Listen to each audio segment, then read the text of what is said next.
कैसे पानी दे सकते हैं, पंडित जी बताएंगे। बताओ पंडित जी। जी, बहुत बढ़िया प्रश्न किया है। कल पितृ विसर्जन अमावस्या है और प्रत्येक जीव के ऊपर अपने पूर्वजों का ऋण होता है। ऐसी स्थिति में जिस दिन अमावस्या पर्व हो उस दिन हमारे पूर्वज 15 दिन इस धरती पर रहने के बाद अपने लोक को जाते हैं। तो जिस दिन पितृ विसर्जन का कार्यक्रम हो उस दिन जिस दिन पितृ विसर्जन का कार्यक्रम हो उस दिन अपने घरों में खीर और पूरी और सब्जी बनाइए, ठीक है। हो सके तो थोड़ा सा आहुति डालिए घी के साथ में आग में पितरों के नाम से। घर में ब्राह्मण को बुलाइए, भोजन कराइए। गाय के लिए, कुत्ते के लिए, कौवे के लिए, चींटियों के लिए ग्रास निकालिए और इसके बाद में स्वयं परिवार के साथ भोजन करें। समझ में आ रही मेरी बात?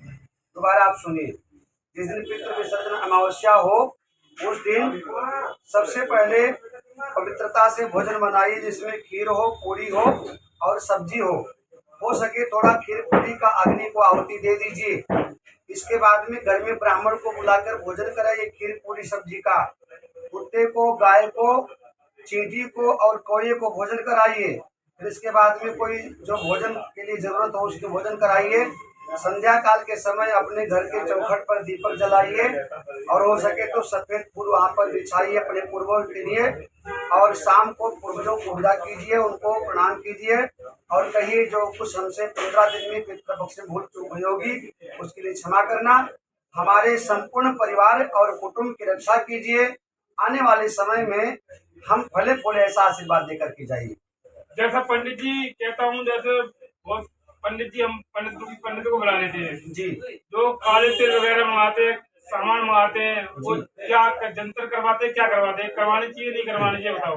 नहीं, वो तर्पण होता है, वो पितरों के लिए तर्पण होता है। क्योंकि पितरों को काले तिल से अत्यंत प्रिय है, तिल पितरों को प्यारा है, तो तर्पण होता है। तो जो आप काले तिल लेकर के आते हैं, तिल लाते हैं, वो ब्राह्मण देवता मंगाते हैं, ठीक ही मंगाते हैं। वो पितरों के लिए तर्पण क्या आता है। तर्पण करने के बाद जो जल बचता है उसको किसी पीपल के जड़ में डाल दीजिए पितरों के नाम से। जैसे पितरों के नाम से आपने बताया, मानता हूँ मैं। बहुत पंडित लोग के मैं आ नहीं पाऊंगा, मेरे मंदिर दे जाना, तो कैसे क्या करना पड़ेगा? नहीं, एक बात ध्यान रखिए, जो आप प्रसादी निकाल रहे हैं वो ग्रहण होना चाहिए। आप मंदिर में दे आइए, लेकिन वहाँ यदि कोई खाने वाला नहीं तो क्या करोगे?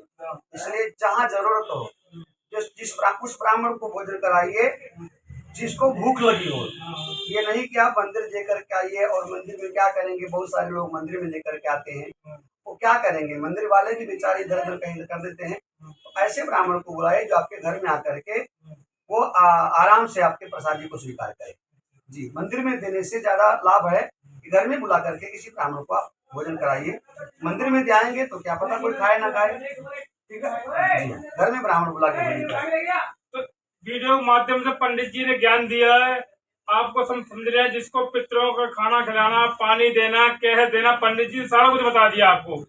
इस वीडियो के माध्यम से जो कुछ सुन लेगा वो काम कर ले, किसी की दिक्कत परेशानी नहीं रहेगी, ना कोई संकट आएगा, काम आपका हो जाएगा। अगली वीडियो में नेक्स्ट वीडियो। जय हिंद, जय भारत।